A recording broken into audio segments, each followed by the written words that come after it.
Bom, hoje eu vou mostrar para vocês como descobrir quantos jogadores tem em um jogo na Steam. Então já deixa o like, se inscreve no canal para mais dicas e bora lá. Bom, aqui na Steam, na verdade nesse site que é steamdb.info, você consegue essa informação. Primeiro, quando você entra aqui, tem os jogos que estão sendo mais jogados naquele momento. Por exemplo, agora tem 1.500.000 pessoas aqui no CS2, Monster Hunter também hypadaço.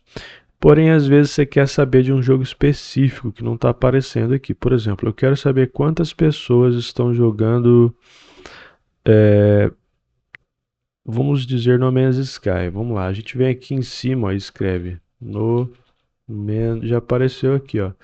Eu clico nele e aqui vai dizer para mim, agora nesse momento tem 11.368 pessoas jogando ele. Então dessa forma você consegue descobrir isso, beleza? Então é isso aí, até mais.